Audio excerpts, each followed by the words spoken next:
A millionaire took an orphaned boy who was crying on the street to his mansion. Upon arriving at the place, the millionaire was shocked by what the boy said about his dying daughter. The thundering echo of gunshots pierced the warehouse air as Sarah Anderson stumbled backward, crimson spreading across her designer blouse.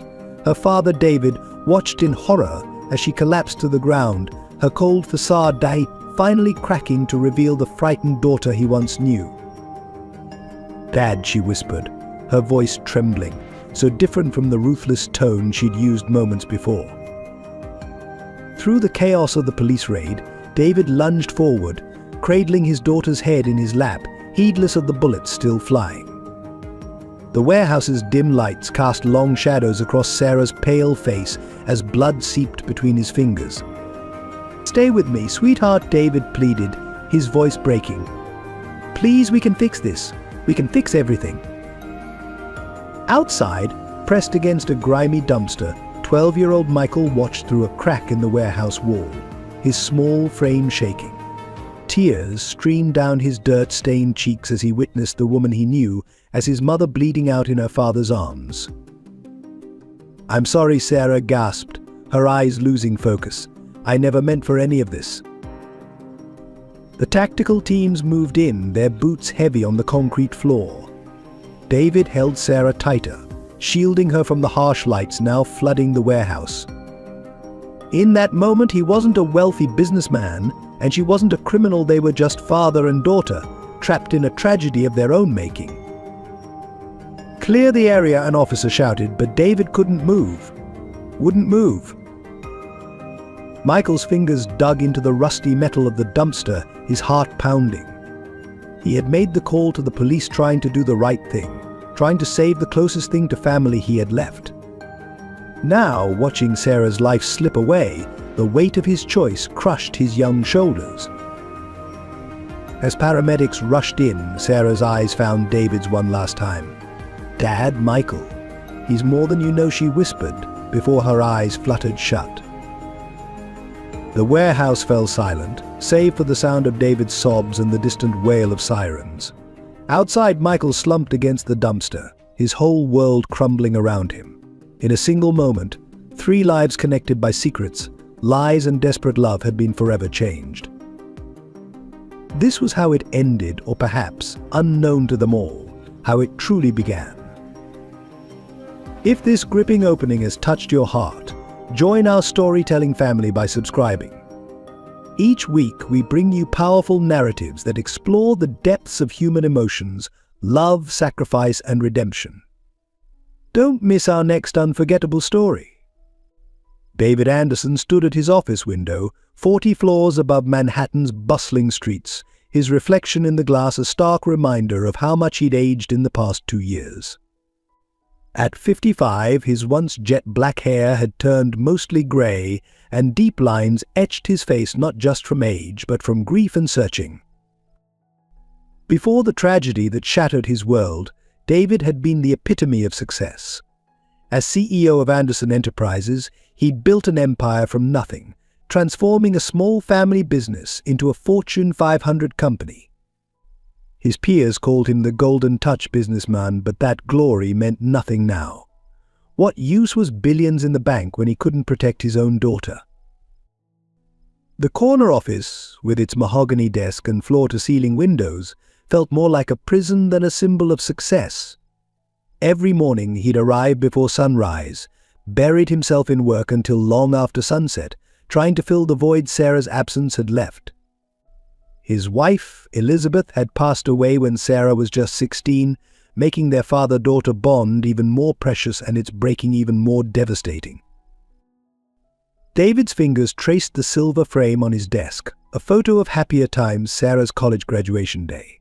Her bright smile, so full of promise and hope, seemed to mock him now. How had he missed the signs? When had his precious daughter started slipping away? The questions haunted him every waking moment. His secretary's voice crackled through the intercom.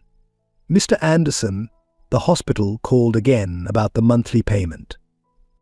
"Process it as usual, Janet," he replied, his voice heavy. For 2 years, he'd been paying premium care for a woman in a coma, a woman he believed was his daughter. The irony of it all threatened to suffocate him. Walking to his private bathroom, David splashed cold water on his face, studying his reflection. The man staring back at him wasn't the same person who'd graced magazine covers and business journals. This man was broken, haunted by failure not in business, but in the one thing that mattered most: family. His phone buzzed with another news alert about the city's growing homeless youth problem. These notifications had become his obsession since encountering Michael. Every dirty-faced child on the street could be another lost soul like him, another victim of circumstances beyond their control. Moving back to his desk, David opened his drawer, pulling out a worn leather journal. Inside, he'd documented every lead, every clue about Sarah's real whereabouts. The pages were filled with dead ends and false hopes, but he couldn't stop. The mystery of his daughter's transformation from loving child to someone capable of such deception consumed him. A light rain began to fall outside, droplets racing down the window pane. David remembered how Sarah used to love watching storms from this very office when she was little, counting seconds between lightning and thunder. Now, the rain only amplified the emptiness of the space, the silence where her laughter used to be. His wealth, once a source of pride, now felt like a cruel joke. All the money in the world couldn't buy him answers or bring back the daughter he'd lost. Yet something deeper than guilt drove him: a father's unconditional love that refused to give up, even when faced with betrayal. As the day's last light faded from the sky, David gathered his coat, preparing for another evening visit to the hospital. He knew the routine by heart: the antiseptic smell of the corridors, the beeping machines, the crushing weight of sitting beside a stranger he'd thought was his child. But he wouldn't stop going. Somewhere in this web of lies and deception, there had to be a thread of truth that would lead him back to Sarah. The elevator descended, carrying him down from his tower of success to the streets below, where real life with all its mess and pain awaited. Tonight, like every night, he would search for answers, for redemption, for a way to piece his family back together. Sarah Anderson's descent into darkness began not with a bang, but with a whisper. The security footage from her last confirmed public appearance showed a woman nothing like the bright-eyed daughter David had raised. Dressed in a tailored black suit, her once warm brown eyes had turned cold, calculating, as she strode through the marble lobby of First National Bank. The transformation had been gradual, almost imperceptible at first. As a child, Sarah had been the perfect daughter: compassionate, brilliant, and determined. She graduated summa cum laude from Yale Business School, poised to follow in her father's footsteps. But beneath that polished exterior, something else was brewing, a hunger that legitimate success couldn't satisfy. The first signs appeared after her mother's death. Sarah, only 16 at the time, withdrew into herself. While David buried his grief in work, she found solace in increasingly questionable companions. The country club crowd gave way to a darker social circle, though she maintained her pristine image in public. It was a masterclass in deception, one that would serve her well in years to come. Her charitable foundation, Second Chances, became her masterpiece of misdirection. On paper, it helped disadvantaged youth, including Michael, whom she would later adopt. In reality, it served as an elaborate front for something far more sinister. The same hands that signed adoption papers also orchestrated one of the largest pharmaceutical frauds the city had ever seen. Former employees spoke of her in whispers, a mix of fear and awe in their voices. Emerson could make you believe anything one secretary confided to investigators. She'd help a homeless person on the street, then turn around and approve shipments of counterfeit medicine without blinking. It was like she was two different people. The warehouse where she was shot became her empire's heart, though few knew its true purpose. Behind the legitimate storage space, a sophisticated operation processed millions in illegal transactions. Sarah had built it all while maintaining her image as the philanthropic daughter of David Anderson, a feat that spoke to her brilliant, twisted mind. But there were moments when the facade cracked. Security cameras captured her late one night, alone in her office, staring at a photo of her family, her father, her mother, herself as a child. For just a moment her shoulders shook with silent sobs. Then, as quickly as it appeared, the vulnerability vanished, replaced by the steel-hard mask she'd crafted. Perhaps most telling was her relationship with Michael. Despite the coldness she showed the world, witnesses reported seeing her watching him from afar, even after abandoning him to the streets. She'd leave anonymous packages of food and warm clothes where he slept, never revealing herself, maintaining the cruel charade of indifference while unable to completely sever the bond. The pharmaceutical scam wasn't just about money, it was about power, about proving she could build something entirely her own, separate from her father's legacy. Each counterfeit pill sold was a brick in the wall she built between her past and present selves, between the daughter who once counted stars with her father and the woman who would eventually bleed out in his arms.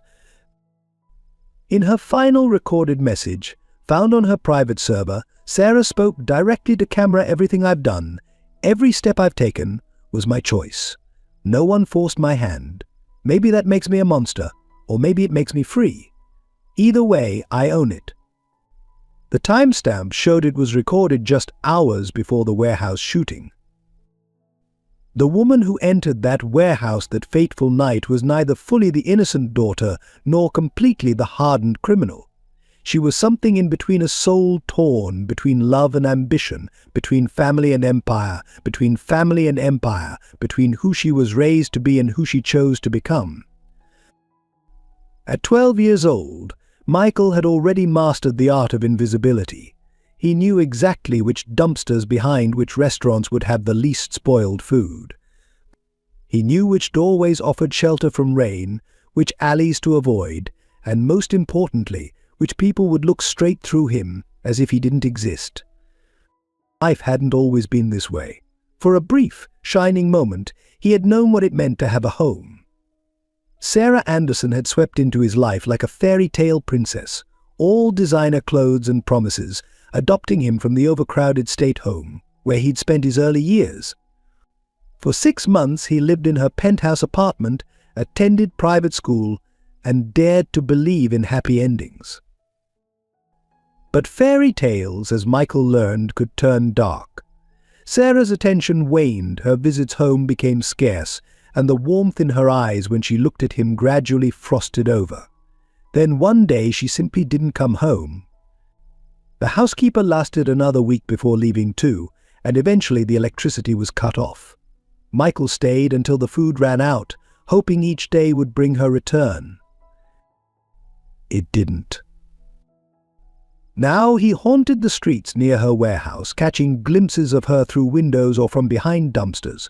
Sometimes he'd find mysterious packages, a sandwich still warm from the deli, a new coat in exactly his size, a backpack with school supplies. He knew they were from her, these silent offerings of guilt, but he took them anyway. Survival trumped pride on the streets. The other homeless kids called him Ghost because of how quietly he moved, how easily he could slip in and out of spaces without being noticed. But they didn't know that every night he'd climb to the roof of an abandoned building across from Sarah's warehouse, watching, waiting, trying to understand why his mother had chosen this life over him. He kept a worn notebook, its pages filled with observations written in careful handwriting: who entered the warehouse, who left, what they carried. He didn't fully understand what Sarah was involved in, but he knew it wasn't good. The men who visited carried guns poorly concealed under expensive jackets, and sometimes late at night he heard muffled screams. Despite everything, Michael excelled at the public school he still managed to attend, showing up every day in whatever clean clothes he could find. Teachers whispered about the brilliant homeless boy, but none dug too deep into his situation. It was easier to look away, to pretend not to see the dark circles under his eyes or how he hoarded cafeteria food in his pockets. His days followed a careful routine: school until 3, searching for food until dusk, then surveillance of the warehouse until sleep became unavoidable. He'd created a small nest in a forgotten maintenance room on the building's roof, lined with cardboard and newspaper, where he kept his few possessions: the notebook, a photo of Sarah from better days, and a silver pen she'd given him when she first brought him home. Each night before sleeping, he'd look at the photo and whisper why sometimes he imagined he could see the answer in her frozen smile, some clue he'd missed that would explain everything. But the photo remained silent, and the question echoed in his dreams. The streets had taught Michael harsh lessons about trust and survival, but they couldn't completely harden his heart. He still helped younger kids find safe sleeping spots, shared food when he could, and maintained a fierce hope that somehow, someday, things would change. That hope, dangerous as it was, kept him going even on the coldest nights. Little did he know that his careful observations, his detailed notes, would soon play a crucial role in unraveling Sarah's empire and potentially lead to her death. The very vigilance that had kept him alive would become the catalyst for events that would change everything. The hospital corridor stretched endlessly before David as he made his daily trek to room 317. After 2 years, every detail had become painfully familiar: the flickering fluorescent light above the nurse's station, the squeaking tile near the water fountain, the faint antiseptic smell that never quite masked the underlying scent of illness and despair. Today, however, something was different. David paused outside Sarah's room, his hand hovering over the door handle. A new nurse was checking the patient's vitals, methodically recording numbers on a chart. Nothing unusual about that, except for the way she frowned at the patient's arm, turning it gently as if searching for something. "Is everything all right?" David asked, stepping into the room. The nurse startled, nearly dropping her clipboard. "Oh, Mr. Anderson, yes, I'm just—" She hesitated, glancing between David and the unconscious woman. "I was looking for the birthmark mentioned in her previous records. The one on her forearm." David felt his world tilt slightly. Birthmark. "Yes, it's noted here in her original admission forms. A distinctive heart-shaped mark on her right forearm, but I can't seem to find it." The room suddenly felt too small, the air too thin. David moved to the bedside, gently lifting the patient's arm himself. He'd held Sarah's hand countless times over the past 2 years, but he'd never thought to look for her birthmark, the same mark he'd kissed when she was small, telling her it meant she was specially chosen to be his daughter. "There must be some mistake," he mumbled, examining both arms, but there was no mistake. The skin was unmarked, unblemished. This woman, whoever she was not Sarah. David stumbled backward, catching himself against the wall. Memories flooded his mind: Sarah's sudden personality change before the accident, the mysterious circumstances of her admission, the way her face had seemed slightly different when he first saw her in the hospital bed. He'd attributed it all to the trauma, to his own grief-stricken mind playing tricks on him. "Mr. Anderson," the nurse touched his arm gently. "Should I call someone?" "No," he managed, his voice barely a whisper. "But I need to see her admission records, all of them. And I want a DNA test ordered immediately." The next hours passed in a blur of paperwork and procedures. David sat in the hospital's administrative office, poring over documents that had once seemed routine, but now revealed a carefully orchestrated deception. The admission forms had been processed by a nurse who no longer worked at the hospital. The insurance information, while appearing legitimate, led to dead ends when traced. "Mr. Anderson," the hospital administrator said, her face grave, "I've contacted the police. Given the circumstances, we believe there may have been a deliberate misidentification of the patient." David barely heard her. His mind was racing through the implications. If this woman wasn't Sarah, then where was his daughter? Had she orchestrated this herself? Was she alive? In danger? The questions multiplied, each more terrifying than the last. As he left the hospital that evening, the setting sun cast long shadows across the parking lot. David sat in his car, unable to start the engine, unable to process the magnitude of what he'd discovered. For 2 years he'd poured his heart out to a stranger, sharing his deepest fears and hopes, believing he was talking to his daughter. His phone buzzed. The DNA test results would take several days. Days he would spend questioning every memory, every assumption, every moment of the past 2 years. The woman in that bed was someone's daughter, but not his. And somewhere out there, Sarah was living a life he knew nothing about. David finally started his car, his hands shaking on the steering wheel. As he pulled out of the parking lot, he caught sight of a small figure darting between the shadows of the building, a boy, thin and watchful, who seemed to be studying him intently. For a moment their eyes met in the rearview mirror, and David felt a jolt of recognition. But when he looked again, the boy was gone, like a ghost in the gathering darkness. The truth about the coma patient was just the first thread. Pulling it would unravel a tapestry of lies that would lead him not only to Sarah but to revelations he could never have imagined. Michael hadn't meant to follow David Anderson that day. He'd been scrounging for discarded medications behind the hospital. Sometimes people threw away perfectly good prescriptions when he saw the distinguished businessman emerge, looking shaken. Something about the man's devastated expression drew Michael from his hiding place, compelling him to shadow David's path to his car. The evening newspaper, caught in a gust of wind, tumbled across the parking lot. The front page featured David Anderson's photo alongside a headline about corporate philanthropy. Michael froze, his heart pounding against his ribs. He knew that face it smiled down from a dozen framed photos in Sarah's penthouse, back when he had a home there. Grandfather. The word formed in his mind unbidden, though he'd never dared speak it aloud. Later that night, Michael slipped into the hospital through a service entrance he'd discovered months ago. The night shift was always understaffed, making it easy for a small, quiet boy to move unnoticed through the corridors. He'd overheard the nurses talking about Mr. Anderson's daily visits to room 317, about his devotion to his comatose daughter. The room was dimly lit when he entered, the machines casting a gentle green glow over the silent figure in the bed. Michael approached cautiously, his worn sneakers silent on the linoleum floor. He'd seen Sarah just yesterday, striding into her warehouse with her usual cold confidence. So who was this woman everyone believed to be her? As he drew closer, his breath caught in his throat. The woman's features were similar to Sarah's, the same high cheekbones, the same curve of the jaw, but subtle differences jumped out at him.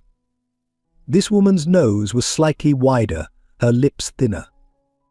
No wonder David Anderson hadn't noticed grief could blind even the most observant eyes. Michael's hands trembled as he pulled his notebook from his backpack. For months he'd documented everything about Sarah's operation: dates, times, faces, conversations overheard from his perch above the warehouse. But this was different. This was proof that Sarah had orchestrated something far more complex than illegal pharmaceuticals. A noise in the hallway sent him ducking behind a curtain. 2 nurses passed by, their voices drifting through the partially open door. "Poor Mr. Anderson," one said. "Can you imagine? 2 years visiting someone he thought was his daughter." "They're running DNA tests," the other replied. "Should have results in a few days." Michael waited until their footsteps faded before emerging. He studied the comatose woman's face again, remembering the way Sarah had sometimes stared at old photographs, making notes in a small black book. Had she been planning this all along? Finding someone who could pass for her, setting up this elaborate deception? The truth hit him with stunning clarity. Sarah hadn't just abandoned him, she'd abandoned everyone, orchestrating a disappearance so thorough it had fooled even her own father. The realization brought a fresh wave of pain, but also a strange sense of relief. Maybe it hadn't been about him after all. Maybe Sarah was simply incapable of loving anyone more than she loved her own ambitions. He pulled out the photo he always carried Sarah on the day she'd adopted him, smiling warmly at the camera. Comparing it to the woman in the bed, the differences were obvious now. How many others were involved in this deception? How many people knew the truth while David Anderson grieved for a daughter who wasn't really gone? The sound of approaching footsteps sent Michael scurrying toward the door, but not before he noticed something else, a small scar on the comatose woman's wrist, barely visible in the dim light. He'd seen that same scar on one of Sarah's regular warehouse visitors, a woman who always wore long sleeves, even in summer. As he slipped away into the night, Michael's mind raced with the implications of what he'd discovered. The woman in the hospital bed wasn't just a random look-alike, she was connected to Sarah's organization. This wasn't just a disappearance, it was an elaborate scheme with layers he was only beginning to understand. Back in his rooftop shelter, Michael added new pages to his notebook, connecting dots he'd never realized were related. Sarah, David, the warehouse, the coma patient. Each piece was part of a larger puzzle, and for the first time he felt close to understanding the truth about the woman who had briefly been his mother. The letter arrived at David Anderson's office on a rainy Tuesday morning, unremarkable among the stack of Daily Mail except for its weathered appearance and the absence of a return address. The handwriting on the envelope was shaky but deliberate, as if each letter had been carefully considered before being put to paper. "Mr. Anderson, this came marked urgent," his secretary said, placing it on top of his other correspondence. David might have dismissed it as another plea for charitable donations, but something about the envelope, its age-yellowed corners, the slight tremor in the penmanship caught his attention. Inside was a single sheet of paper, equally worn, and a small photograph that made his heart stop. It showed Sarah, but not the Sarah he'd known. This Sarah stood in front of a warehouse, her arm around a sickly-looking man he didn't recognize. The date stamp showed it was taken just 3 months ago. The letter began without preamble. "Mr. Anderson, I'm writing this from what will likely be my deathbed. The doctors give me weeks, maybe less. Cancer has a way of clarifying what matters, and the truth matters now more than ever. Your daughter Sarah isn't who you think she is, or rather, she's more than you know." David's hands trembled as he read on. The writer identified himself as James Mitchell, a former pharmaceutical executive who had worked with Sarah.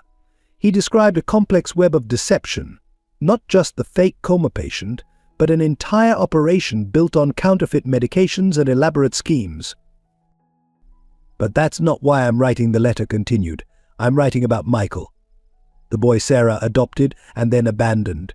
He's not just some random child she picked for her cover story. He's her son, her biological son. And by extension, Mr. Anderson, he's your grandson." Coffee grew cold on David's desk as he read and reread the letter. James explained how Sarah had given birth in secret years ago, arranging for the baby to be placed in the foster system. Years later, racked with guilt, she had tracked him down and adopted him, unable to admit the truth even then. "I loved your daughter, Mr. Anderson, perhaps not wisely but deeply. I watched her struggle with the weight of her secrets, saw how it tore her apart. She wanted to build something of her own, to prove herself without your name or money, but somewhere along the way she lost herself." The letter went on to detail locations, dates, names, information that could dismantle Sarah's entire operation. But it was the personal details that cut deepest descriptions of Sarah crying over Michael's photo, of her leaving anonymous gifts for him, of her watching from afar as he survived on the street she'd abandoned him to. "I'm not asking for forgiveness, not for myself, and not for Sarah. What we've done is beyond forgiveness. But Michael deserves better. He deserves to know who he is, to understand why his mother kept him at arm's length, even while trying to protect him in her own twisted way." At the bottom of the page, in increasingly unsteady handwriting, "Find him, Mr. Anderson. Find your grandson. Give him what Sarah and I couldn't: a family, a home, the truth. It's too late for Sarah to turn back from the path she's chosen, but it's not too late for Michael. The boy has his mother's intelligence and his grandfather's heart. Even if he doesn't know it yet. Time is running out for me, but maybe it's not too late for them. Sometimes the greatest act of love is letting the truth destroy the beautiful lies we built. James Mitchell. David sat back in his chair, the letter falling from his numb fingers. Outside his window, the city continued its endless rhythm, unaware that one man's world had just shifted on its axis. His grandson was out there, alone on the streets, carrying a burden of secrets he didn't even understand. The boy he'd glimpsed at the hospital, had that been Michael? Had he been watching, waiting, trying to understand his own place in this tangled web of lies and love? David pulled out his phone, ready to call his security team, then stopped. No, this wasn't something he could delegate. Some truths had to be uncovered personally, some wounds could only be healed by family. In his mind, the pieces began falling into place: Sarah's unexplained year abroad in college, her sudden interest in children's charities, the way she'd insisted on handling the adoption herself. His daughter hadn't just been running from him, she'd been running from herself, from the truth of what she'd done, what she'd become. The hospital waiting room seemed smaller than David remembered, its walls pressing in as he waited for the DNA test results. 3 days had passed since he'd received James Mitchell's letter, each hour stretching like molasses as he grappled with its implications. Now, sitting in an uncomfortable plastic chair, he felt as if he were awaiting judgment. Dr. Elena Martinez, the hospital's chief geneticist, entered with a manila envelope in her hands. Her expression was professionally neutral, but something in her eyes made David's heart sink. She sat across from him, smoothing her lab coat with practiced precision. "Mr. Anderson," she began, "I want you to prepare yourself. The results are definitive, but they may be difficult to process." David nodded, his throat too tight for words. The fluorescent lights hummed overhead, counting seconds that felt like years. "The woman in room 317 has no genetic relationship to you whatsoever," Dr. Martinez said, her voice gentle but firm. "We ran the tests 3 times to be absolutely certain. The DNA profiles don't share even the markers we'd expect to see in distant relatives." Though he'd suspected this truth for days, hearing it confirmed sent a physical shock through David's system. He gripped the armrests of his chair, knuckles white with tension. How he managed to ask, "How did this happen?" Dr. Martinez opened the envelope, spreading several documents across the small table between them. "We did some digging into the hospital records from the time of admission. There are irregularities. The attending nurse that night doesn't exist in our employment records. The insurance documentation, while superficially correct, contains inconsistencies that should have been caught." She paused, allowing David to absorb this information before continuing. "Mr. Anderson, this wasn't a simple case of mistaken identity. The deception was elaborate, planned. Someone went to extraordinary lengths to make you believe this woman was your daughter." David's mind flashed to the letter, to James Mitchell's revelations about Sarah's elaborate schemes. "What about the woman herself? Do you have any idea who she is?" "We ran her DNA through available databases," Dr. Martinez replied, turning to another page. "She's been identified as Rachel Sullivan, reported missing 2 years ago. Her family has been notified." The name struck David like a physical blow. Rachel Sullivan had been one of Sarah's employees at her foundation. He remembered meeting her once at a charity gala, thinking how much she resembled Sarah. Now he understood why she'd been chosen. "There's more," Dr. Martinez continued, her voice dropping slightly. "We found trace amounts of a rare sedative in MS, Sullivan's system. It's not a medication we prescribe here. Someone has been keeping her in this comatose state artificially." The implications of this revelation sent a chill down David's spine. His daughter hadn't just disappeared, she'd orchestrated a complex plot involving medical fraud and the effective imprisonment of an innocent woman. The Sarah he thought he knew would never have been capable of such calculated cruelty. "We've already contacted the authorities," Dr. Martinez added, watching him carefully. "They'll want to speak with you, Mr. Anderson. But first, there's something else you should know." She pulled out one final document, this one marked with highlighted sections. While running the DNA comparisons, we found something unusual. MS. Sullivan's DNA showed markers consistent with long-term exposure to counterfeit pharmaceuticals, specifically drugs that were part of a major FDA investigation last year. David's head snapped up. The FDA investigation had targeted counterfeit cancer medications, the same operation James Mitchell had mentioned in his letter. The connection was undeniable, another piece of the puzzle falling into horrible place. Mr. Anderson, Dr. Martinez said softly, "Whatever is going on here goes far beyond a case of mistaken identity. Someone wanted you to believe your daughter was here, safe and cared for, while they carried out something else, something bigger." David stood abruptly, needing to move, to think. The walls of the small room felt like they were closing in. Through the window he could see the hospital parking lot where, days ago, he'd glimpsed a boy who might be his grandson.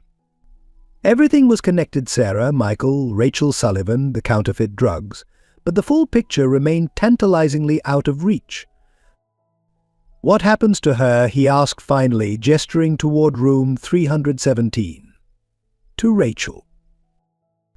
We're adjusting her medication now. Without the sedatives, she should wake up naturally within a few days. Her family is on their way." David nodded, gathering the test results with trembling hands. As he turned to leave, Dr. Martinez called after him, "Mr. Anderson, whatever you're about to uncover, be careful.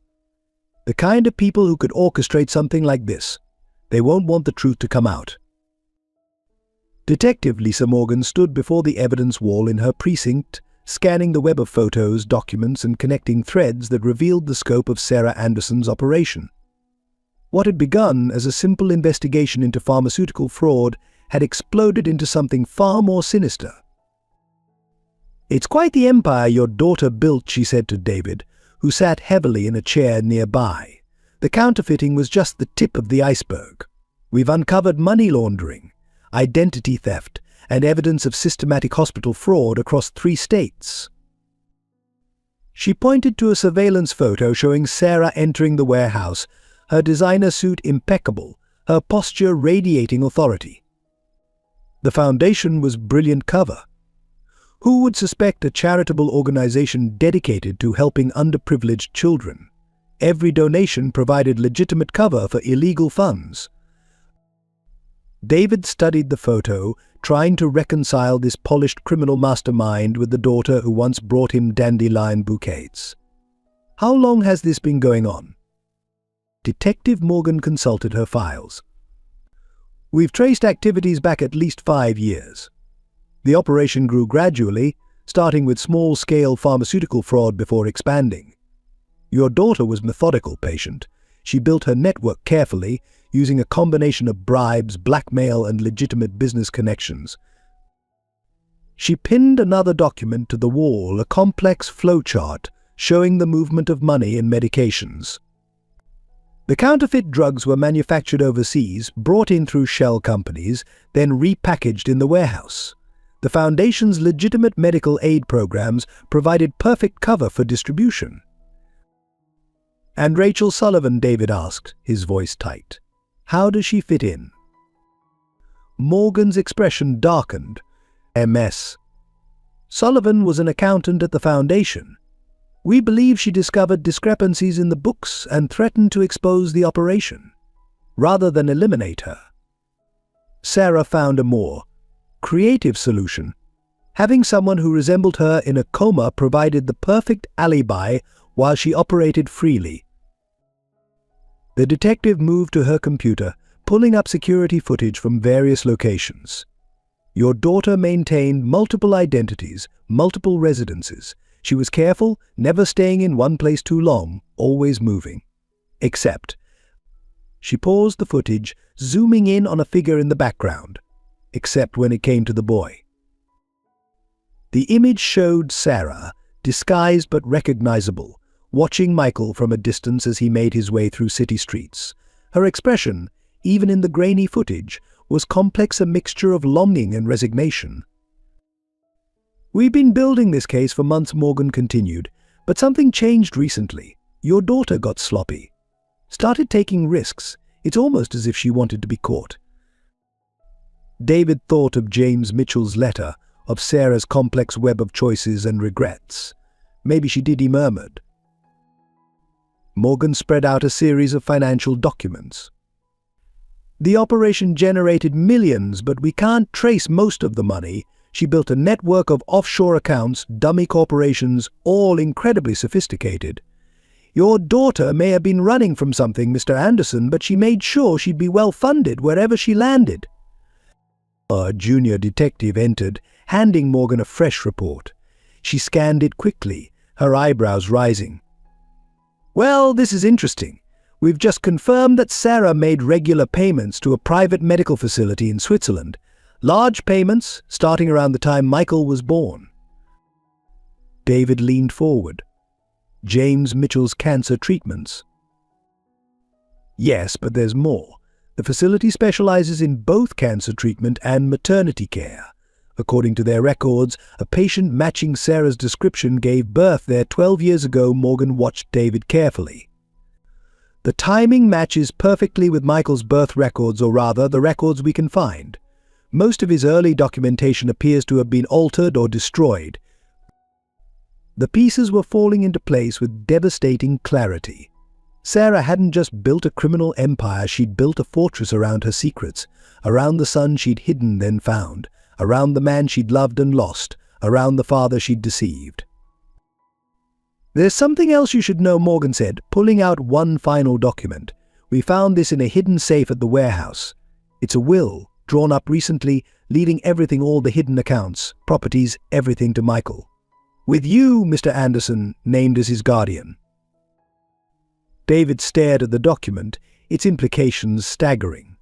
Sarah had planned for every contingency, even her own downfall.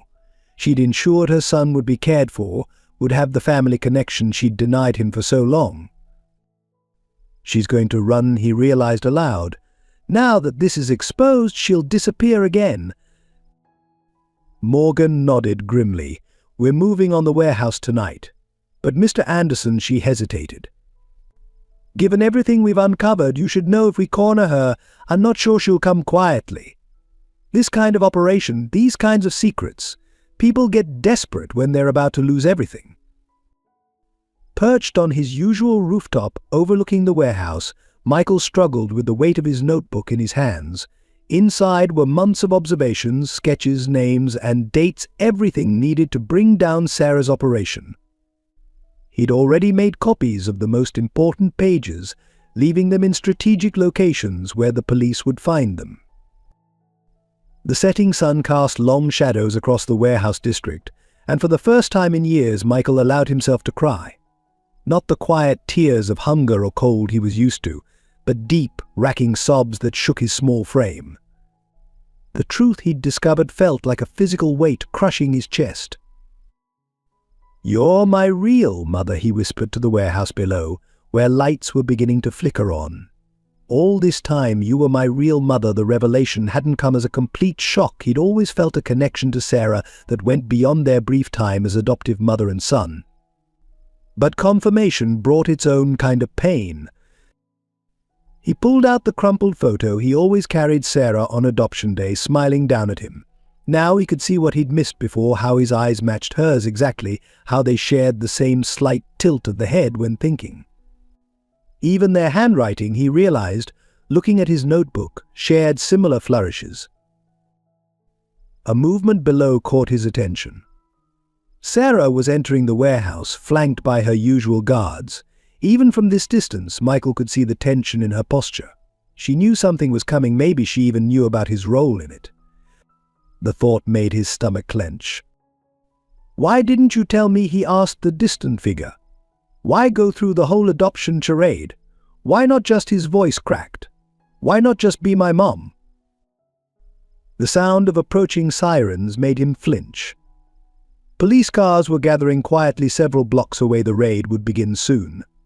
Michael had set this in motion with his anonymous tips, his carefully placed evidence. He should feel triumphant, but all he felt was hollow. In his mind, memories tumbled over each other, Sarah teaching him chess during those brief, happy months together, the warmth of her hand when she'd guide him through crowded streets, the way she'd stroke his hair when she thought he was sleeping. Had any of it been real? Or was he just another prop in her elaborate performance? Then there were the darker memories, the day she didn't come home, the lonely weeks waiting, the first night he'd slept in a doorway, too proud to ask for help. Yet even then she'd watched over him from a distance. The mysterious packages of food and clothes made sense now, a mother's guilt manifesting in secret acts of care. David Anderson's face flashed in his mind, his grandfather, though neither of them had known it then. Michael had seen the pain in the older man's eyes at the hospital, watched him grappling with betrayal. They were alike in that way, both lost in Sarah's web of lies and love.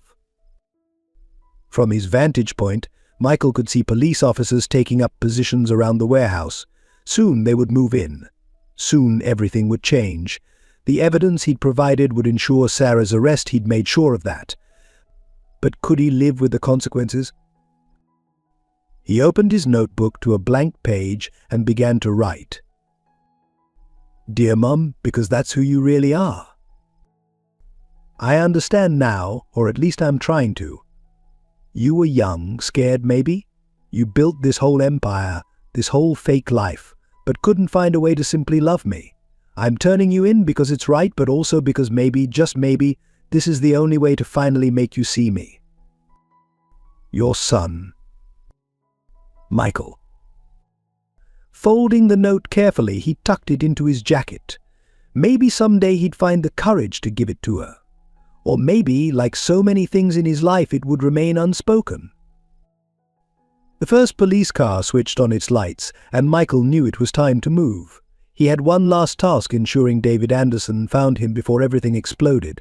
His grandfather deserved to know the truth, to understand why Sarah had built this house of lies.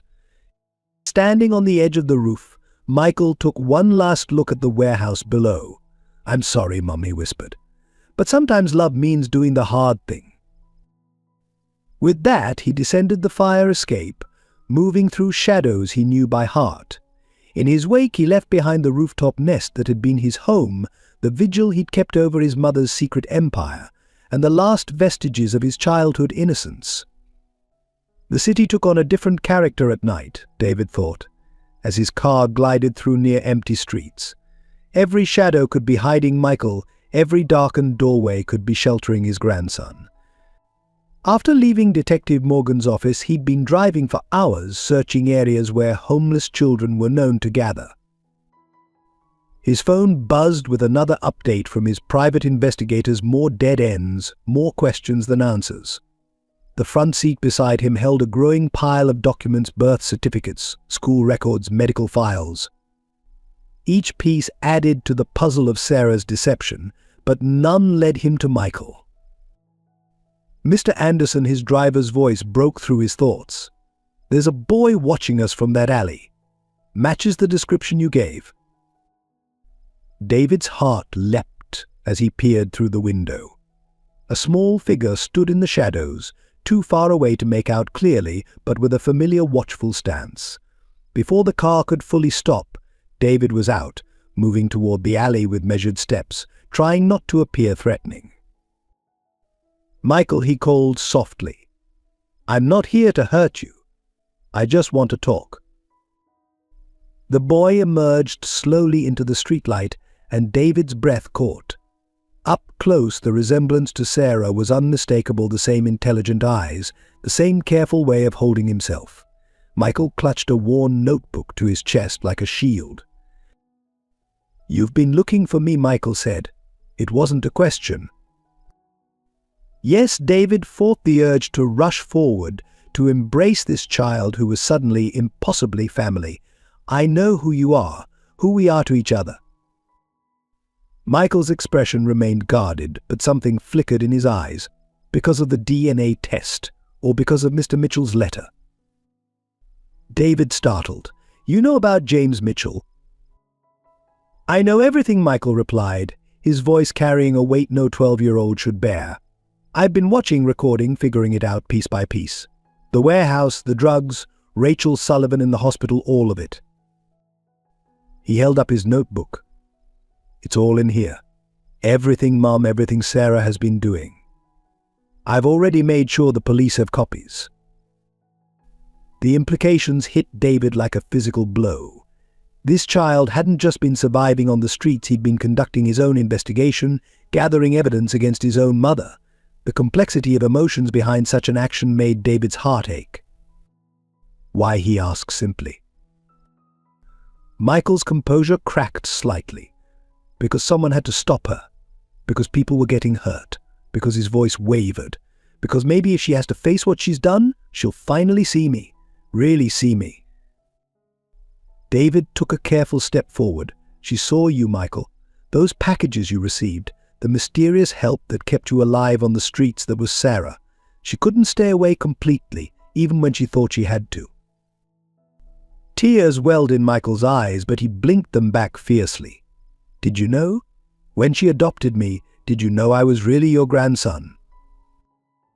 No, David replied honestly. I didn't know until I received James Mitchell's letter. Sarah kept that secret from everyone, even me. She keeps a lot of secrets, Michael said bitterly. She's good at it. A police siren wailed in the distance, making them both tense. Michael glanced over his shoulder, clearly calculating escape routes. David recognized the look he'd seen it on Sarah's face countless times in childhood, when she was deciding whether to run from trouble or face it. Michael, David said gently, you don't have to run anymore. Let me help you. Let me be your grandfather. The boy's fingers tightened on his notebook. The police are moving on the warehouse tonight. I made sure they had everything they needed. Sarah, Mom, she'll be arrested. I know. David took another step forward. And you did the right thing, even though it hurt. That kind of courage. That's something to be proud of. A sob escaped Michael's careful control. I just wanted a family. A real one. Not secrets and lies and watching from rooftops. This time when David moved forward, Michael didn't back away. Slowly, carefully, David placed a hand on his grandson's shoulder. The boy was trembling, years of pent-up emotion finally finding release. You have a family, David said firmly. You have me. And maybe when this is all over, we can help Sarah find her way back to being the mother she should have been. Michael looked up, hope and fear warring in his expression.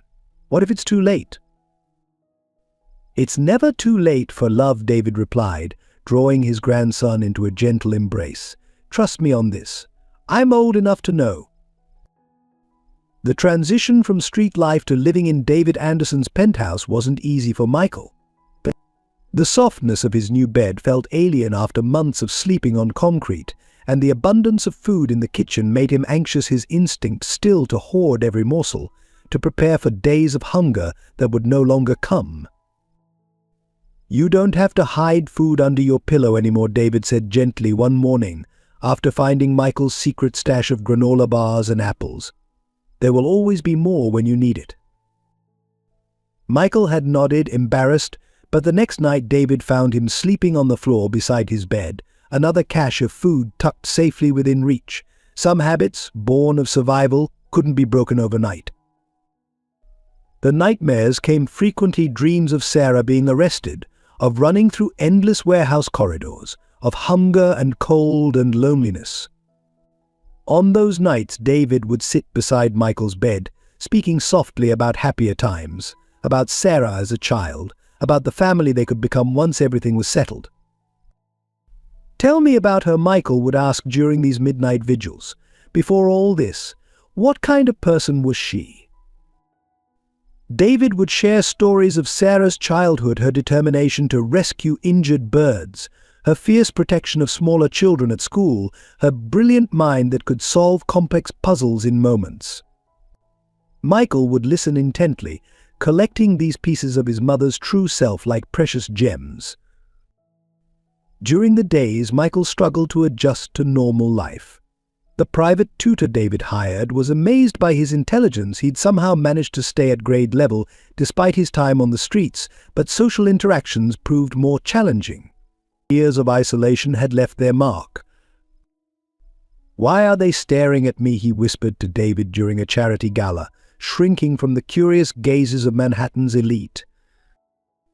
"Because you're my grandson," David replied proudly, squeezing his shoulder, "and because you're extraordinary." But the weight of Sarah's impending arrest hung over them both. Michael's evidence, combined with the police investigation, had built an ironclad case.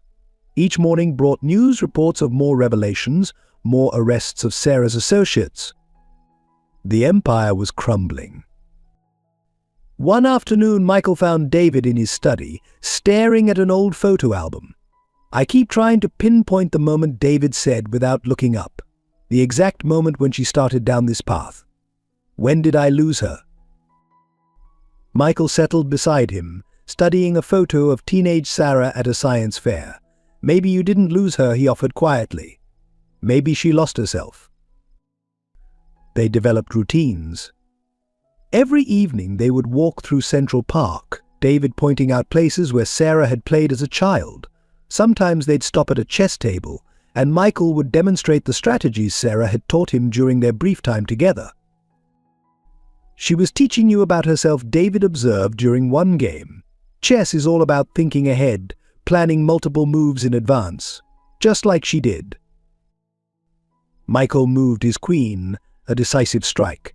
"But sometimes the best plans fall apart," he replied, echoing Sarah's words from long ago. "Sometimes you have to sacrifice something to save something else." The media caught wind of the story. Eventually, the wealthy businessman's criminal daughter, the grandson, found living on the streets. Reporters camped outside the building, shouting questions whenever they appeared. Michael handled them with a composure that amazed David. "How do you stay so calm?" David asked after one particularly aggressive press encounter. Michael shrugged. "On the streets, you learn to be invisible when you need to be. Their words can't touch me if I don't let them." But in private moments, when he thought no one was watching, Michael would stand at the window overlooking the city, scanning the streets below, as if searching for a familiar figure. Sometimes he'd touch the worn photo in his pocket, the one of Sarah on adoption day, his fingers tracing the smile that held so many secrets. David found him like this one evening, as sunset painted the city gold. "You miss her?" he said simply. Michael didn't turn from the window. "Is it wrong? To miss someone who hurt you? To want them to come back even though you're the one who made sure they'd be caught?" David moved to stand beside him, their reflections overlapping in the glass. "Love is complicated," he said after a moment. "It can survive betrayal, abandonment, even justice. That's what makes it powerful." "And dangerous," Michael added softly. "Yes," David agreed, watching the city lights begin to twinkle on. "But worth the risk, I think." The truth about Sarah's operation unfolded like a complex origami, each fold revealing another layer of deception. Detective Morgan's team worked through mountains of evidence, much of it provided by Michael's meticulous notes, piecing together the extent of the criminal enterprise. "Your mother," Morgan explained to Michael during one of their interviews, "created an entire parallel world. The foundation wasn't just a front, it was actually helping people, providing real medical care alongside the counterfeit drugs. That's what made it so brilliant and so hard to detect." Michael sat in the police station's interview room, David's steady presence beside him, as Morgan spread photos across the table. Each image told part of the story. Sarah, in different disguises, meetings with suspicious characters, warehouse shipments being loaded under cover of darkness. "What I don't understand," Morgan continued, "is why she started leaving clues. About 3 months ago, she began getting sloppy, deliberately sloppy. It's almost as if she wanted to be caught." "That's when James Mitchell's cancer got worse," Michael said quietly. "When the doctors said he didn't have long left." David watched his grandson's face carefully. The boy had developed an uncanny ability to connect dots that others missed, to see patterns in the chaos of Sarah's choices. Sometimes it frightened him, how much Michael understood about the dark side of human nature. The investigation revealed more surprising connections.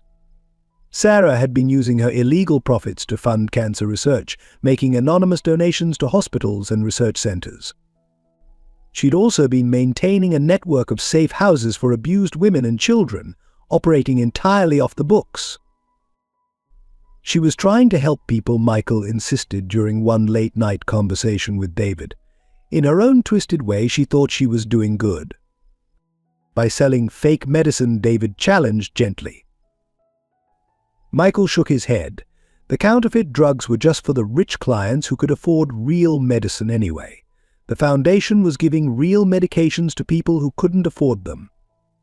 I saw the records. The complexity of Sarah's moral choices weighed heavily on them both. She had built an empire of lies, but within those lies were threads of genuine compassion. She had abandoned her son, but watched over him from afar. She had deceived her father, but perhaps to protect him from harder truths. As more of Sarah's associates were arrested, her network began to crumble. Bank accounts were frozen, properties seized, evidence collected, but Sarah herself remained elusive, always one step ahead of the authorities. "She's watching us," Michael said one evening, staring out the penthouse window. "I can feel it." David had learned to trust his grandson's instincts. "What do you think she's waiting for?" "The right moment," Michael replied. "Mom always said timing was everything in chess. You have to let your opponent think they're winning before you show your real strategy." The breakthrough came unexpectedly. Among the seized documents was a series of letters between Sarah and James Mitchell, spanning years.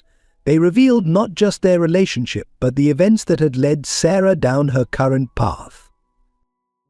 She found out about the pharmaceutical companies price gouging. David read aloud from one letter, how they were marking up cancer medications by thousands of %. That's what started all this. She wanted to fight back against a system she saw as corrupt. But she became what she was fighting against, Michael observed sadly. The letters also revealed something else: Sarah's deep regret about giving up Michael as a baby, her joy at finding him again, and her anguish at having to keep him at arm's length to protect him from her dangerous world. "I watch him sometimes," she had written to Mitchell. "He's so much smarter than I was at his age, so much stronger. He deserves better than this life I've created, better than me."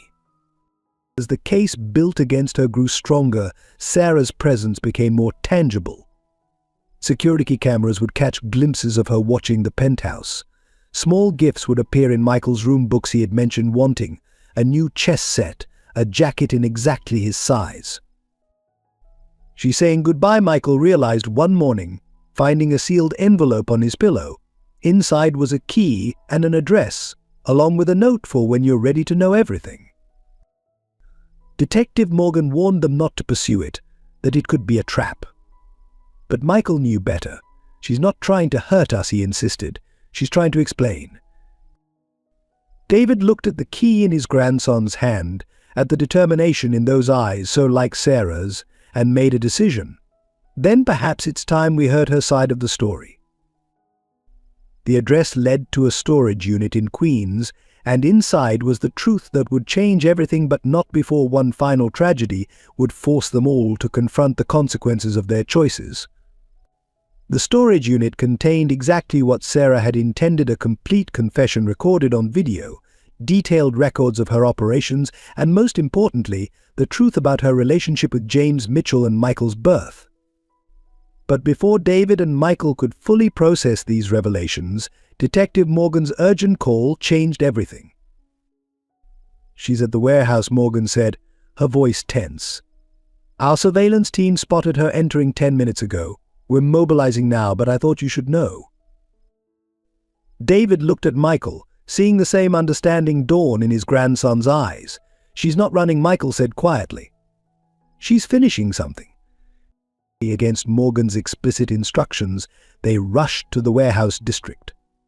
The sun was setting, casting long shadows between the buildings, as police units quietly took up positions around the perimeter. David's security team had insisted on accompanying them, though they maintained a discreet distance.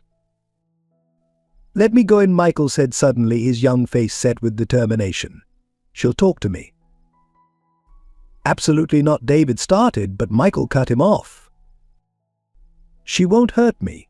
She's my mother. She's always protected me, even when I thought she'd abandoned me. Please, trust me on this." Before David could respond, gunshots erupted from inside the warehouse. The sound of breaking glass and shouting filled the air as Sarah's security team engaged with the police. In the chaos, Michael slipped away from David's grasp and darted toward a side entrance he'd observed during his months of surveillance. "Michael, wait," David called out, but his grandson had already disappeared into the building.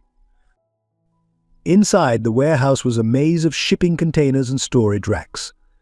Michael moved silently through the shadows, his street instincts guiding him.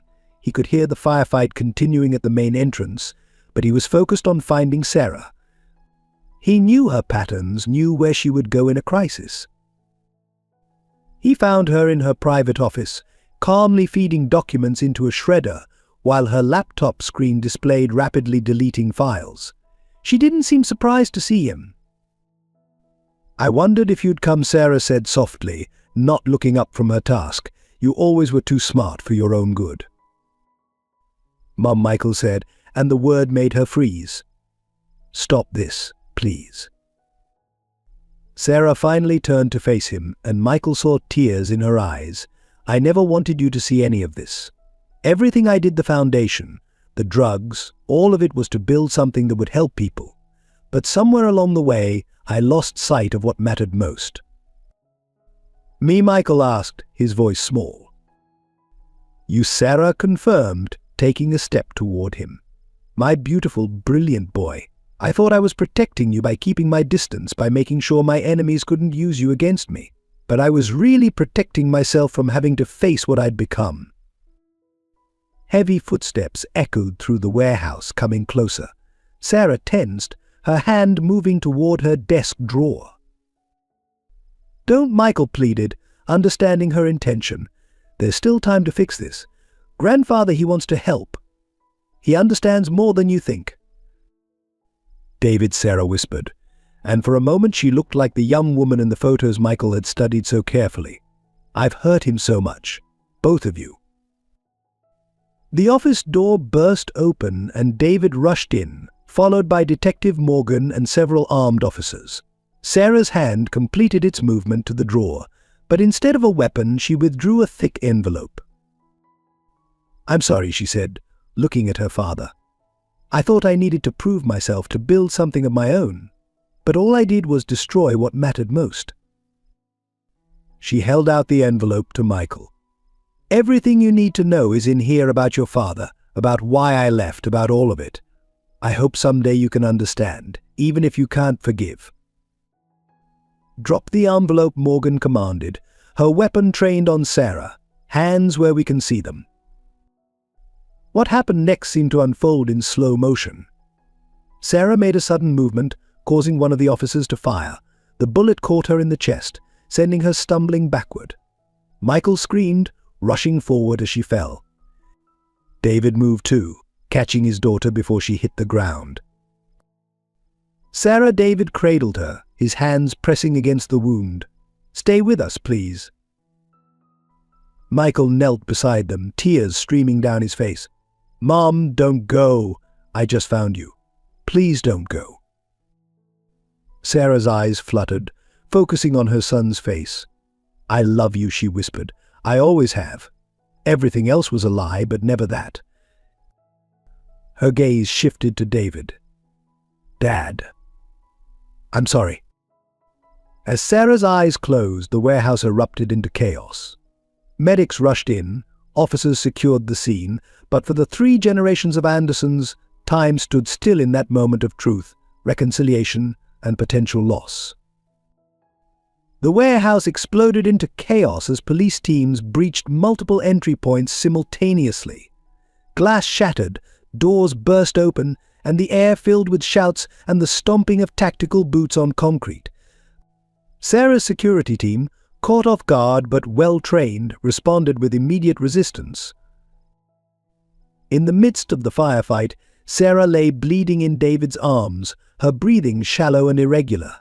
Michael knelt beside them, his small hands pressed against the wound alongside his grandfather's, both trying desperately to stem the flow of blood.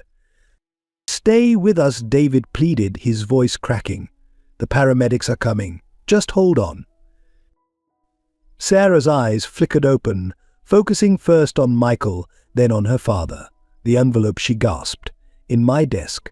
Third drawer. Everything you need to know." "Don't talk," Michael urged, tears streaming down his face. "Save your strength." The gunfire was intensifying outside the office. Detective Morgan positioned herself at the door, weapon drawn, shouting into her radio for medical support. "We need medics in here now. Officer down, civilian wounded." Through the chaos, Sarah managed to grip Michael's hand.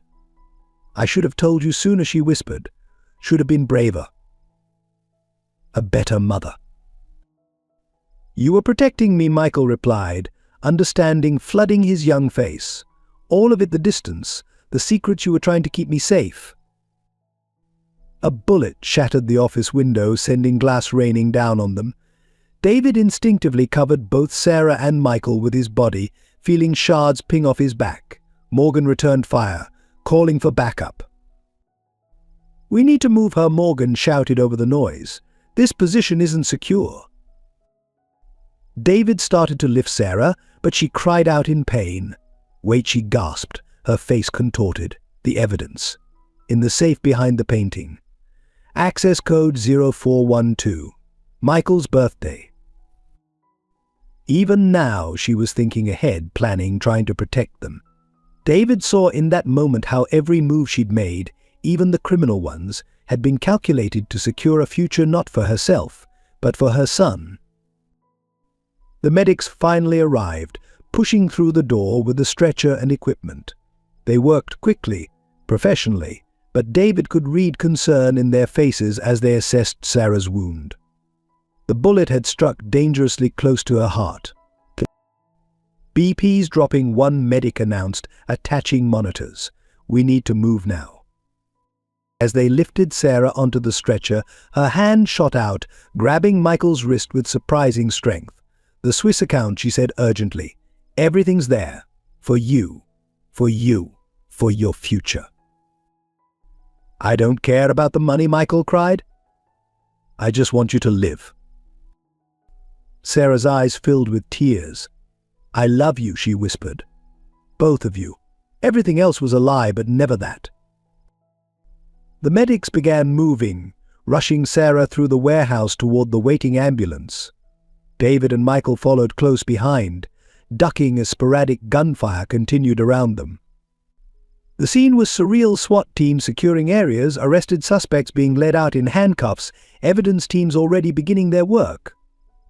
Outside, the night air was filled with flashing lights and sirens. As the medics loaded Sarah into the ambulance, Detective Morgan approached David and Michael. "The warehouse is secure," she reported. "We've arrested 23 of her associates. The evidence we've recovered, it's beyond anything we imagined. This goes way higher than just counterfeit pharmaceuticals." David barely heard her, his attention fixed on the ambulance doors closing on his daughter's pale face. Michael stood rigid beside him, shock and fear battling across his features. "Go with her," Michael said suddenly, pushing his grandfather toward the ambulance. "She needs you." "She needs both of us," David replied, wrapping an arm around his grandson's shoulders. As they climbed into the ambulance, Sarah's vital signs began to crash. The medics moved with controlled urgency, calling ahead to the hospital, starting emergency procedures. Through it all, Sarah's hand remained clasped in Michael's, a lifeline between mother and son that not even unconsciousness could break. The ambulance raced through the city streets, its siren wailing into the night. In those desperate moments, past and present, love and betrayal, truth and lies all merged into A. In the hospital waiting room, David and Michael sat side by side while surgeons worked to save Sarah's life. The envelope she'd pressed into Michael's hands lay unopened between them, heavy with unspoken truths. "Should we?" Michael asked, his finger tracing the envelope's edge. David took a deep breath. She wanted us to know. Whatever's in there, she thought it was important enough to risk everything to give it to us. With trembling hands, Michael opened the envelope. Inside were letters, photos, and documents that painted a picture of a life neither of them had known. The first letter, dated 12 years ago, was from James Mitchell to Sarah. "My dearest Sarah," Michael read aloud, his voice shaking. "The doctors say the cancer is aggressive, but treatable. Don't worry about the cost. Your father's company's insurance will cover it. What matters now is our baby, our future." David closed his eyes, memories flooding back. Sarah's sudden year abroad, her changed demeanor upon return, her inexplicable interest in pharmaceutical companies, it all made sense now. The documents revealed that Sarah had discovered her father's company had been denying coverage for expensive cancer treatments, including the type James needed. The insurance rejection had come directly from the corporate office, though David had known nothing about it. She started the counterfeit drug operation to pay for his treatment, Michael realized, piecing it together. But then she saw how many other people couldn't afford their medications. Photos spilled from the envelope. Sarah and James in Switzerland. Sarah, clearly pregnant, baby Michael in the hospital, James holding his son, his face gaunt but joyful. The final photo showed all three of them together, a family moment frozen in time. A handwritten confession followed, penned by Sarah just days ago. "I never meant for it to go this far. What started as a way to save James became something else, a crusade, an obsession. I told myself I was helping people, fighting a corrupt system. But the truth is, I was running from the pain of losing him, from the fear of not being enough for our son." Michael's hands trembled as he read about his early years. After James's death, Sarah had placed him in foster care, believing he'd have a better life away from her growing criminal enterprise. But she couldn't stay away, watching from a distance, eventually orchestrating his adoption. When the guilt became too much, "I thought if I kept my distance, if I didn't let myself love you completely, I could protect you from what I'd become," Sarah had written. "But all I did was hurt you in different ways."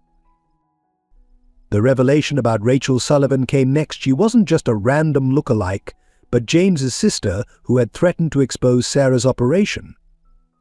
The coma had been an accident, a sedative overdose during a confrontation, but Sarah had seized the opportunity to create her elaborate deception. "She was family," David murmured. "All this time, the woman in that hospital bed was Michael's aunt." The final document was a letter to David. "Dad, by the time you read this, you'll know everything. I became exactly what you fought against your whole career, someone who thought the ends justified the means. But worse than that, I became someone who couldn't trust the love of her own father, her own son. The money, the operation, none of it matters now. What matters is that you found each other, that Michael has a chance at the family I was too broken to give him." A surgeon appeared in the waiting room doorway, still in operating scrubs. David and Michael stood together, hands clasped, bracing for whatever news would come. "She's stable," the surgeon announced. "The bullet missed her heart by millimeters. She's not out of danger, but she's fighting." Michael let out a sob of relief, turning to bury his face in David's chest. David held him close, his own tears falling freely. "Of course she's fighting," David whispered. "She has something worth fighting for now." The morning sun was rising outside the hospital windows, casting long shadows across the waiting room floor. In the pale light, David looked at his grandson, this brave, resilient boy who had survived abandonment, homelessness, and betrayal, yet somehow maintained his capacity to love. The truth had finally been revealed, but it wasn't the end of their story. It was, perhaps, just the beginning. The hospital corridor erupted into chaos as alarms blared from Sarah's room. David and Michael, dozing in nearby chairs after hours of vigil, jerked awake to see medical staff rushing past them. Code Blue. ICU room 412, the announcement echoed through the speakers as doctors and nurses swarmed into Sarah's room, their voices urgent and professional. "She's crashing," someone shouted. "Get the crash cart in here." Michael tried to rush forward, but David held him back, both of them pressed against the wall as medical equipment was wheeled past. Through the door they could see Sarah's still form, the monitors beside her bed showing erratic patterns before flat-lining into a single, continuous tone. "No pulse," a nurse called out, starting compressions. They watched helplessly as the medical team worked, the rhythmic motion of chest compressions punctuated by the sharp commands of the attending physician. "Clear." The sound of the defibrillator charging, the thump as Sarah's body arched from the electrical shock, then silence except for the persistent, mocking tone of the heart monitor. Mum Michael's cry echoed down the corridor. "Please, Mum, don't go." The doctors continued their efforts, but with each passing minute, their movements became less urgent, their voices softer. Finally, after what seemed like an eternity, the lead physician stepped back, glancing at the clock on the wall. "Time of death, 3:47 a.m., he announced quietly. The words hit like physical blows. Michael's legs gave out and David caught him as he collapsed, both of them sliding to the floor in shared grief. The medical team began disconnecting equipment, their faces showing the particular sadness reserved for losses that felt unfair, unnecessary. "I'm sorry," the doctor said, kneeling beside them. "We did everything we could." The strain on her heart from the gunshot wound was too severe. Michael turned his face into David's chest, his body shaking with sobs. "She can't be gone," he whispered. "She was supposed to have time to make things right." David held his grandson tighter, his own tears falling silently. The moment felt surreal. Just hours ago, they'd been reading Sarah's letters, understanding her choices for the first time, believing they would have a chance to rebuild their family. Detective Morgan arrived shortly after, her face grave as she took in the scene. "I heard," she said softly. "I'm so sorry. We'll need to process the room, but it can wait. Take all the time you need." The news of Sarah Anderson's death spread quickly. By dawn, reporters were gathering outside the hospital, their cameras and microphones ready to document the fall of a criminal empire and the tragic end of its architect. But inside, in a quiet hospital room, only a father and son remained, sitting beside the still form of a woman they had only just begun to understand. "She knew," Michael said suddenly, his voice hoarse from crying. "In the warehouse when she gave us the envelope. She knew she might not make it." David nodded slowly. "That's why she made sure we had the truth. She wanted us to understand, even if she couldn't explain it herself." A nurse appeared with Sarah's personal effects, the clothes she'd worn to the warehouse, her jewelry, her phone. Among them was a small, worn chess piece, a queen, its black paint chipped and faded. "I gave her this," Michael said, picking up the piece. "During those months when she first adopted me, we used to play chess every evening." David watched as his grandson clutched the chess piece, this small token of happier times. In death, Sarah had given them what she couldn't in life: the truth, understanding, and a chance to heal together. As the sun rose over the city, casting long shadows through the hospital windows, David and Michael sat together in silence, each lost in their own memories of Sarah, the daughter, the mother, the criminal, the protector. She had lived and died in contradictions, leaving behind a legacy of both pain and love. The days following Sarah's death passed in a blur of press conferences, legal meetings, and quiet grief. Michael withdrew into himself, spending hours in his room at David's penthouse, poring over his notebooks and the evidence he'd gathered against his mother. One evening, David found him surrounded by scattered papers, the chess queen clutched in his trembling hand. "I killed her," Michael said quietly, not looking up. "This is all my fault." David moved to sit beside him on the floor. "What do you mean?" I'm the one who called the police," Michael confessed, his voice breaking. "I gathered the evidence. I told them where to find her, when she'd be at the warehouse. I did this. I killed my own mother." The weight of the confession hung heavy in the air. David reached for his grandson, but Michael flinched away, standing abruptly to pace the room. "I was so angry," he continued, words spilling out like a dam breaking. "Angry about her abandoning me, angry about the lies, angry about watching her from rooftops and dumpsters while she lived her secret life. I wanted her to see me, to face what she'd done." "You were trying to do the right thing," David said gently. Was I? Michael turned to him, eyes blazing with tears. Or was I just being selfish? She was helping people in her own way. The foundation provided real medicine to people who couldn't afford it. She was fighting against a system that let people like James, like my father, die because they couldn't pay for treatment. He picked up one of his notebooks, pages dense with observations and sketches. "I watched her for months. I saw her arrange medical care for homeless kids, set up safe houses for abused women, provide medications to families who had nowhere else to turn. And I destroyed all of that because I wanted her to notice me." Michael David stood, crossing the room to his grandson. "Your mother made her own choices. She built an empire on lies and illegal activities, no matter how noble her intentions. The truth would have come out eventually. But it didn't have to come out like this." Michael's voice rose in anguish. "I could have approached her directly, could have tried to understand first. Instead, I played detective, gathering evidence, building a case against my own mother. And now she's dead, and I'll never." His voice broke completely, and this time when David reached for him, he didn't pull away. They sank to the floor together, Michael's small frame racked with sobs. "I'll never get to tell her I understand now," he whispered into David's shoulder. "Never get to say I forgive her, that I'm sorry too. Never get to be her son, not really." David held him tighter, his own tears falling.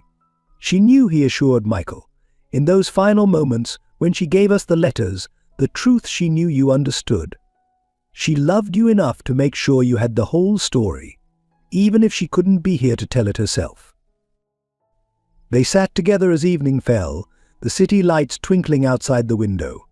Michael's sobs gradually quieted, though he maintained his grip on both the chess queen and his grandfather. "What do we do now?" he asked finally, his voice small and tired. David looked down at his grandson, this remarkable boy who had survived abandonment, homelessness, and now the crushing weight of guilt and grief. "We honor her memory," he said slowly. "Not by hiding the truth, but by learning from it. We take the good she tried to do and find legal ways to continue it. We turn the foundation into something legitimate, something that helps people without breaking the law." Michael nodded against his chest. She would have liked that, he murmured. But as night settled over the city, grandfather and grandson remained together, sharing their grief, their guilt, and their hope for redemption. The chess queen sat between them, a silent reminder of both what they'd lost and what they might still build from the ashes of Sarah's complicated legacy. In the wake of Sarah's death, David found himself caught between public responsibility and private anguish. During the day, he handled press inquiries, managed the legal fallout, and worked to protect both the Anderson Company and Sarah's foundation from complete collapse. But at night, alone in his study, he wrestled with his own guilt and regret. "I should have seen it," he whispered to Sarah's photo one evening, bourbon untouched in his hand. "The signs were there. Your sudden interest in pharmaceuticals, the mysterious trips abroad, the way you withdrew after James's death. What kind of father misses his daughter's pain?" The investigation into Sarah's operation continued to uncover new layers of complexity. Detective Morgan's reports revealed that, while the counterfeit drug operation was extensive, Sarah had maintained strict quality controls. The medications, though illegal, were effective. She'd even established a testing laboratory to ensure safety. "She built all this," David told Michael during one of their evening talks, "right under my nose. While I was running my legitimate business, she created an entire parallel world. And somehow I never noticed. The media painted Sarah as either a criminal mastermind or a modern-day Robin Hood, depending on their angle. But they missed the human story: the daughter trying to save her lover, the mother protecting her son from afar, the woman fighting against a system she saw as corrupt. David found himself studying old home videos, searching for the moment when Sarah had started to change. In one recording, teenage Sarah argued passionately about healthcare inequality during a family dinner. "It's not fair," she declared, her young face intense. "Why should someone's life depend on whether they can afford treatment?" The irony wasn't lost on him. His own company's insurance policies had been part of the problem that drove Sarah to her criminal path. When he discovered this, he spent a sleepless night reviewing years of corporate decisions, seeing how systemic indifference to human suffering had helped create the circumstances that corrupted his daughter. One morning, he found Michael in Sarah's old room, carefully arranging her chess set on a small table. She used to say chess was like life, Michael said, placing each piece with precision. Every move has consequences, and sometimes you have to sacrifice something valuable to protect something priceless. David watched his grandson, seeing echoes of Sarah in his careful movements, his thoughtful expression. "I failed her," he admitted. "As a father, I should have protected her, guided her. Instead, I was so focused on building a legacy that I didn't see her building her own, even if it was the wrong way." "You didn't fail her," Michael replied, looking up with eyes too wise for his years. "She made her choices, but maybe we can make better ones now." That night, David made a decision. He called an emergency board meeting and announced a complete overhaul of the company's healthcare policies. The Anderson Foundation would be restructured, combining the best aspects of Sarah's operation minus the illegal activities with legitimate healthcare initiatives. "My daughter saw problems in our system and chose the wrong way to fix them," he told the board. "Now we have a chance to address those issues legally, ethically, and in her memory." The weight of responsibility settled on his shoulders, not just for his company or his grandson, but for Sarah's legacy. She had built something that, despite its illegal foundations, had helped thousands of people. Now it was his task to transform that shadow empire into something legitimate, something that could continue her mission without compromising its soul. In his private moments, David still talked to Sarah's photo, sharing his plans, his fears, his regrets. "I'm trying to understand, sweetheart," he would say. "I'm trying to see what you saw, to fix what you tried to fix. I wish you'd trusted me enough to help you do it the right way." The city lights twinkled outside his window, reminding him of nights when Sarah was small and would sneak into his study, claiming she couldn't sleep until she'd heard one more story. Now he had a different story to tell, one of loss, redemption, and the complicated bonds between parents and children. 3 days after Sarah's reported death, Detective Morgan arrived at the Anderson penthouse well past midnight, her face a mix of disbelief and urgency. "She's alive," she announced without preamble. "Sarah is alive." David and Michael, who had been sitting silently over an untouched chessboard, both froze. What David managed, his voice barely a whisper. "The hospital death was staged," Morgan explained, spreading photos across the coffee table. "We found evidence that she had inside help medical staff who were part of her network. The body that was taken to the morgue was switched. She's being moved to a secure location." Michael's hands trembled as he picked up one of the photos, a surveillance image, showing a medical transport vehicle leaving the hospital through a service entrance. "Why?" he asked. "Why fake her death?" "Protection," Morgan replied. "We've uncovered connections to several major pharmaceutical corporations. Your mother had evidence of price fixing, illegal testing, corporate fraud enough to bring down some very powerful people. By faking her death, she bought herself time to ensure that evidence reached the right authorities." David sank into his chair, overwhelmed. "Where is she now?" Federal Protective Custody, Morgan said. She turned herself in an hour ago with a complete confession and enough evidence to warrant immediate witness protection. But she paused. Looking at Michael, she had one condition. She wants to see you both first. The drive to the federal building was surreal. Dawn was just breaking over the city as their convoy of unmarked cars wound through empty streets. Michael sat pressed against David's side, clutching the chess queen he hadn't let go of since Sarah's death. They were led through a series of security checkpoints to a simple conference room. And there she was, Sarah Anderson, very much alive, though pale and moving carefully due to her genuine gunshot wound. "Michael," she breathed, taking a step forward. "Dad." Michael broke free from David's grip, running to his mother. Sarah caught him, dropping to her knees to hold him properly, both of them crying as 3 days of grief poured out. "I'm sorry," she whispered into his hair. "I'm so sorry for everything. For leaving you, for lying, for making you think I was dead. But I had to finish what I started, had to make sure the evidence couldn't be buried." David approached slowly, still not quite believing his eyes. "You let us think you were dead," he said, his voice rough with emotion. Sarah looked up at him, not letting go of Michael. It was the only way to ensure the documents would be released. They had people everywhere in the hospital, in law enforcement. If they knew I was alive, they would have stopped at nothing to silence me. She struggled to stand, keeping one arm around Michael while reaching for her father with the other. "The pharmaceutical companies I was fighting? They weren't just overcharging for medications. They were suppressing research, hiding evidence of dangerous side effects, or letting people die to protect their profits. The same people who denied James's treatment. They knew the medication would have saved him. They knew, and they let him die anyway." David pulled both of them into his arms, feeling Sarah's very real, very alive heartbeat. "You could have come to me," he said softly. "We could have fought this together, legally."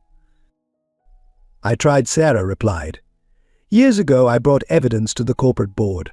They buried it. That's when I knew I had to work outside the system. But I went too far, lost myself in it. Lost sight of what really mattered." She pulled back slightly to look at Michael. "Can you ever forgive me?" Michael touched her face gently, as if making sure she was real. "I already have. I understand now everything you did. You were trying to protect people. To protect me." "What happens now?" David asked, looking at the federal agents waiting discreetly by the door. "I testify," Sarah said firmly. "I tell the truth about everything." And then she squeezed Michael's hand. "Then we start over. Together. If you'll have me." In the days following Sarah's resurrection, as federal agents worked to process her evidence and testimony, another revelation shook the Anderson family. James Mitchell wasn't dead after all. The man who had written the letter to David, who had watched his son from afar while battling cancer, was brought into protective custody alongside Sarah. His entrance into the secure facility where they were being held caused Michael to freeze mid-sentence during a visit with his mother. "Dad," he whispered, recognizing the man from the photos he'd studied so carefully. James looked older than his pictures, cancer treatments having taken their toll. But his eyes, Michael's eyes, were bright and alert. He stood in the doorway, supported by a cane, drinking in the sight of his son. "Hello, Michael," he said softly. "I've waited a very long time for this." Sarah moved to stand beside James, her hand finding his in a gesture that spoke of years of shared secrets and sacrifice. "I thought he was dead," she explained to David, who watched the scene unfold with a mix of emotions. "The doctors gave him months to live. When the treatment was denied, I started all of this to save him.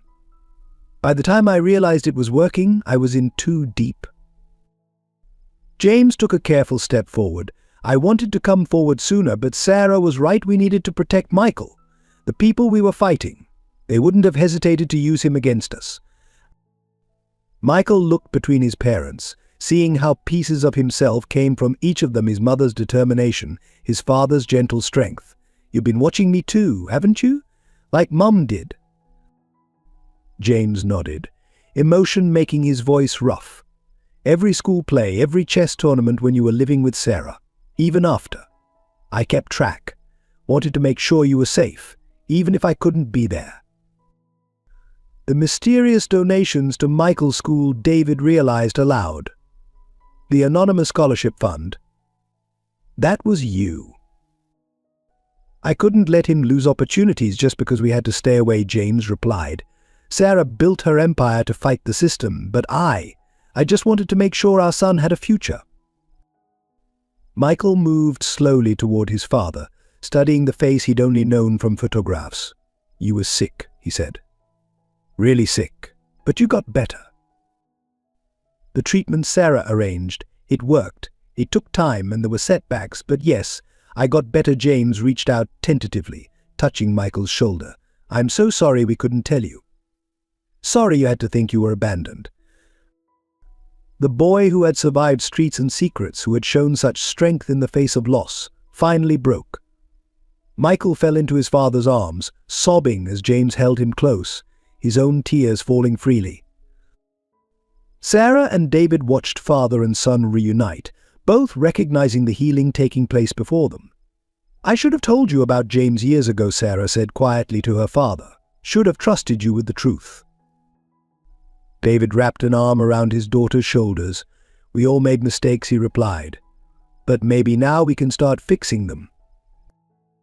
James looked up from embracing Michael, meeting David's eyes. I loved your daughter from the moment I met her, he said. Everything she did, the crimes, the deception, it started because she was trying to save my life. I tried to stop her, to tell her it wasn't worth the cost, but Sarah.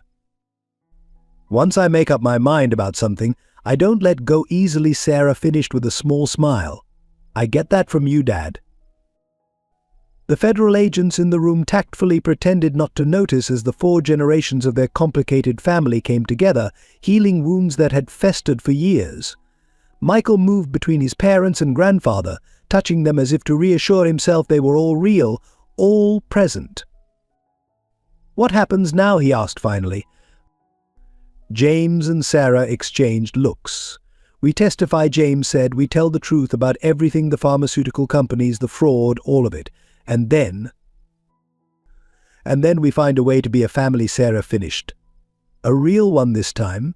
No more secrets, no more hiding. The final pieces of the family puzzle came together in the federal safe house over the next few days. As Sarah and James prepared their testimony, more truths emerged that connected their tangled web of relationships in unexpected ways. Rachel Sullivan, the woman who had played Sarah's coma patient, was not just James's sister but had been involved in the original research that could have saved his life. She had worked as a pharmaceutical researcher before discovering evidence of the company's deliberate suppression of life-saving treatments. Rachel was the one who first showed me the evidence, Sarah explained as they sat together in the safe house's small living room. She had proof that the companies were burying treatments that could have saved thousands, all to protect their more profitable medications. David listened intently, understanding finally dawning. That's why you didn't just run the counterfeit operation. You were gathering evidence, building a case. Rachel agreed to help us, James added, his hand clasped with Sarah's. The coma wasn't planned. She had a bad reaction to sedatives during a confrontation with company agents, but even unconscious, she became our perfect cover. Michael, who had barely left his parents' side since their reunion, looked up from his chess game. Is Aunt Rachel going to be okay? Sarah nodded, brushing her son's hair back tenderly. She's recovering. The doctors say she should regain consciousness naturally now that she's off the sedatives. She's a hero, Michael.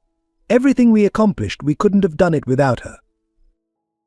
The federal agents had discovered another connection. James had once worked for David's company in the research department. He had been part of the team developing new cancer treatments before being diagnosed himself. I remember you, David said suddenly.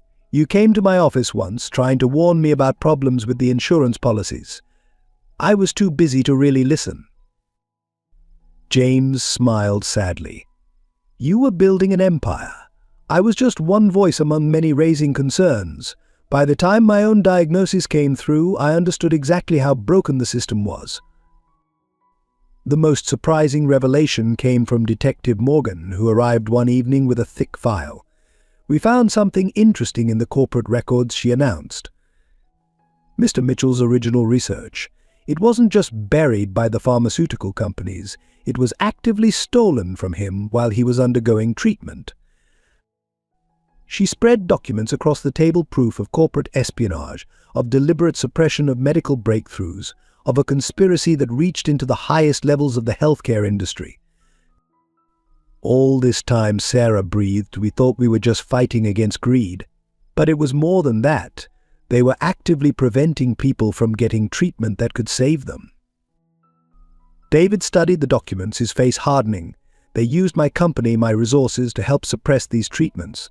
All those years of business success, built on hidden suffering. Michael, who had been quietly absorbing everything, spoke up. That's why you had to work in secret, isn't it? Why you couldn't just fight them legally?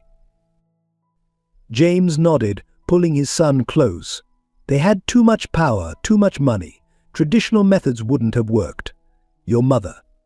She found another way. Not the right way, maybe, but a way that got results. As night fell over the safe house, the family sat together, processing all they had learned. The truth had not only set them free, but had bound them together in ways they never expected. We're going to fix this, David announced firmly. Not through illegal means, but through the proper channels. With your evidence, with Rachel's research, with the full resources of the Anderson Corporation behind us, we're going to change things. Sarah looked at her father with new respect. It won't be easy. These companies, they'll fight back. Let them, David replied, his voice steel. This time we fight together. As a family. Michael moved to sit between his parents, the chess queen his constant companion, through all the revelations held tight in his hand. No more secrets, he asked, looking from face to face. No more secrets, they promised in unison. 1 year after the revelations that shook the Anderson family, they gathered in David's penthouse to celebrate Michael's 13th birthday. The apartment was filled with laughter, a sound that had once seemed impossible during the darkest days of their separation. Sarah, who had served a reduced sentence in exchange for her testimony, moved gracefully through the room in an ankle monitor that would be removed in a few months. Her evidence had led to the indictment of 12 pharmaceutical executives and the exposure of a multinational conspiracy of medical fraud. More importantly, it had led to the approval of treatments that were already saving lives. James, now in complete remission, watched his son blow out the candles on his birthday cake. The past year of chemotherapy had been difficult, but with the proper treatment finally available, he had responded well.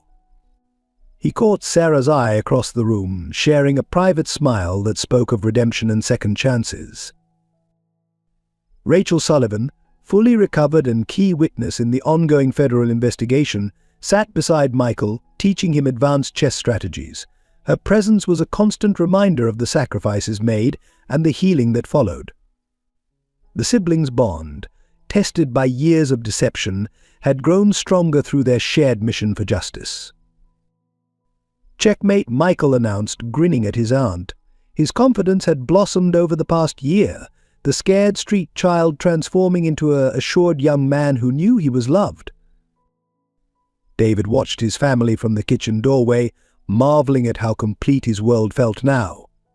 The Anderson Foundation, restructured and legitimate, had become a leading force in healthcare reform. Their new mission, ensuring access to life-saving treatments for all who needed them, honored both Sarah's original intentions and James's groundbreaking research. Penny for your thoughts, Dad, Sarah approached, handing him a glass of champagne. Just thinking about how close we came to losing all of this, he replied, wrapping an arm around her shoulders. How many times we almost lost each other. The doorbell rang, and Michael raced to answer it. Detective Morgan stood there, no longer in an official capacity but as a friend of the family. She had helped guide them through the legal aftermath, ensuring justice was served while keeping the family together. "I brought something," she said, presenting Michael with a small package. Inside was his old notebook, the one that had documented Sarah's operation. "The evidence files are closed now. I thought you might want this back." Michael held the notebook, running his fingers over the worn cover. "Maybe we should burn it," he suggested. "Start completely fresh." "No," Sarah said softly, joining them. "We keep it, as a reminder of where we've been and how far we've come." James limped over, his cane now more precaution than necessity, and as a reminder that sometimes the right thing isn't always the legal thing, but there's always a path back to justice. The family gathered around the living room window, looking out over the city they had all seen from such different perspectives, from penthouses and street corners, from warehouse rooftops and hospital rooms. The sun was setting, painting the sky in colors that seemed to promise a brighter tomorrow. "I have something for you," David announced, producing an envelope. Inside were papers announcing the creation of the Mitchell Anderson Medical Research Center, dedicated to developing affordable treatments for terminal illnesses. "Dad," Sarah breathed, reading the documents. This is everything we fought for." "This time," David said firmly, "we do it right, together." Michael looked around at his family, his mother, who had risked everything to save his father father who had never stopped watching over him, his grandfather who had opened his heart to forgiveness and change, and his aunt who had sacrificed years of her life to protect their cause. "Best birthday ever," he declared, and they all laughed, the sound echoing through the room like music. The chess queen sat on the mantelpiece, no longer a symbol of loss and secrets, but a reminder of the strategic moves and sacrifices that had brought them to this moment of happiness. Beside it stood a family photo, all of them together, smiling genuine smiles, their complicated past woven into the strength of their present. The courtroom was packed on the day of the final verdicts. The trial of the pharmaceutical executives had captured national attention, exposing decades of corporate fraud and criminal negligence.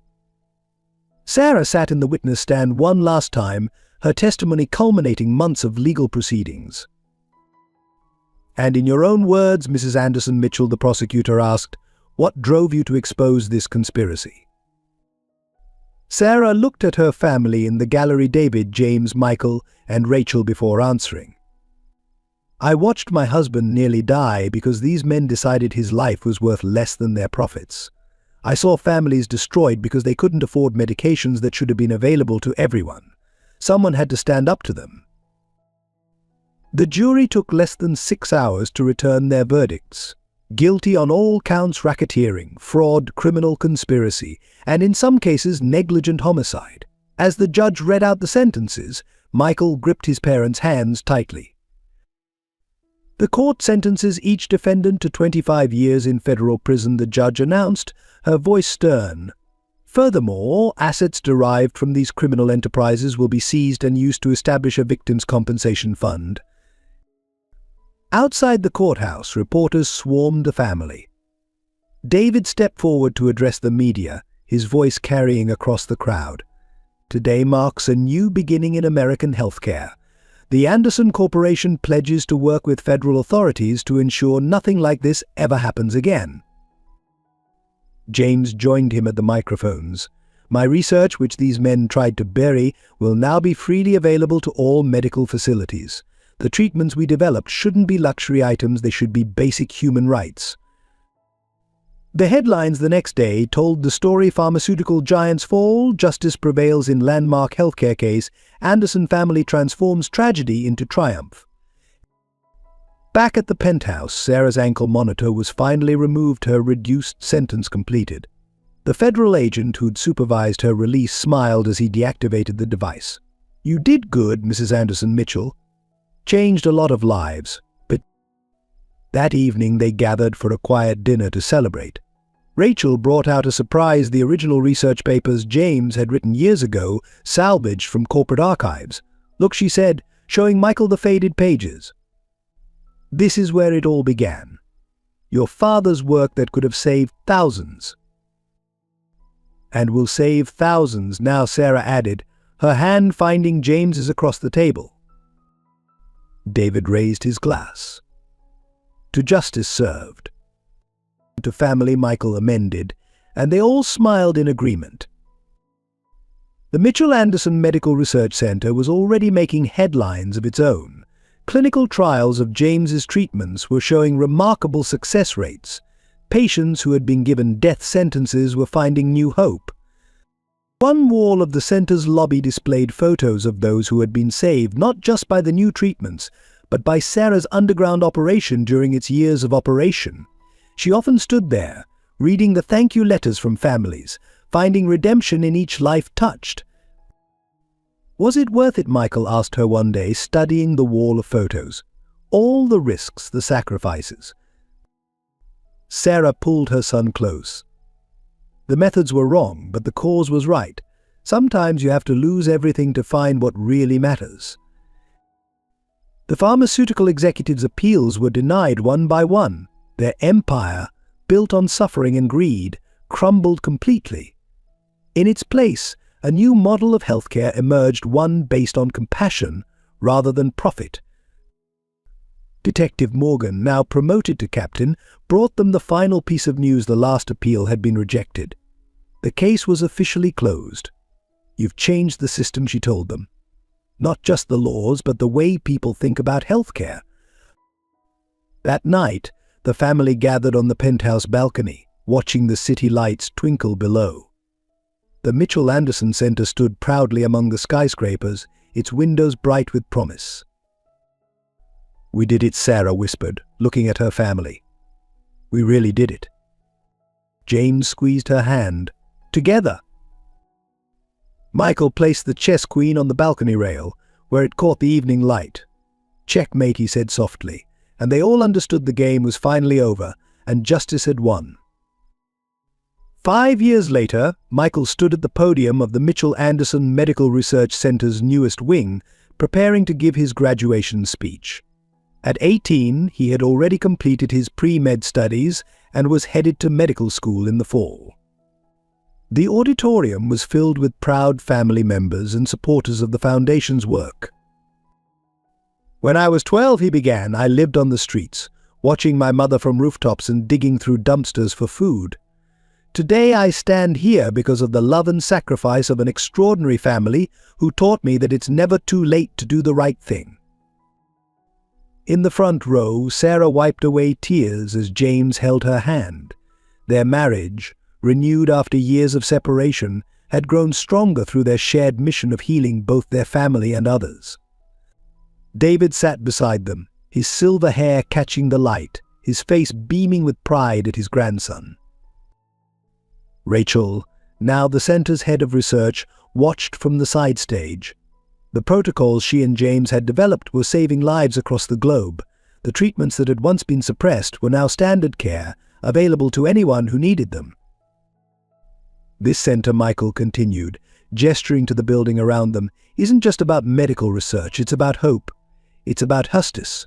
It's about believing that every life has value, regardless of wealth or status.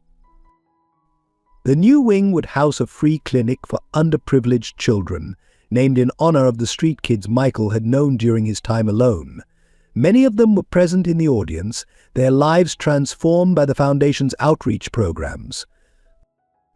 My mother taught me that sometimes you have to sacrifice everything for what you believe in, Michael said, looking directly at Sarah. My father showed me that love can survive any separation. My grandfather proved that it's never too late to change a broken system. And my aunt demonstrated that truth will always find its way to light. The Anderson Corporation, under David's leadership, had become a model of ethical business practices. Their healthcare initiatives were being replicated worldwide, breaking down barriers to medical access and challenging the profit-driven model that had caused so much suffering. After the ceremony, the family gathered in the center's garden, where a chess table had been installed in memory of those early days when Sarah and Michael first bonded over the game. The queen piece that had been his talisman through the darkest times now sat in a display case in the lobby, along with the notebook that had documented their journey. Did you ever imagine this, Sarah asked David, watching Michael chat with young patients who looked up to him as a symbol of hope. "Not in my wildest dreams," David replied, embracing his daughter. "But then again, I never imagined having such an amazing family either." James joined them, moving easily now without his cane. "The best moves in chess are often the ones you don't see coming," he said with a smile. Rachel brought out champagne, and they toasted to the future. The sun was setting over the city, painting the sky in colors of promise and possibility. In the distance, the warehouse district, where their story had nearly ended, had been transformed into a medical research park, turning a place of shadows into one of healing. Michael rejoined his family, his graduation robes catching the evening breeze. "Ready for medical school?" James asked his son. "Ready to carry on the family legacy," Michael replied. "The right way this time." Sarah touched the spot where her bullet wound had healed, a reminder of how close they had come to losing everything. "Sometimes the longest journey," she said softly, "leads you right back home." They stayed in the garden until stars appeared, a family forged by adversity and redeemed by love, their story a testament to the power of truth, justice, and second chances. The chess queen in the lobby caught the last rays of sunset, its shadow stretching toward the future they had built together. Thank you for joining us on this emotional journey. If this story of redemption, family bonds, and second chances touched your heart, please take a moment to subscribe to our channel. Your support enables us to continue crafting powerful narratives that explore the depths of human relationships and resilience. Share your thoughts in the comments below. We'd love to hear how this story resonated with you. Don't forget to like and share with friends and family who might find hope in this tale of healing and forgiveness. Together, let's build a community that celebrates the power of storytelling.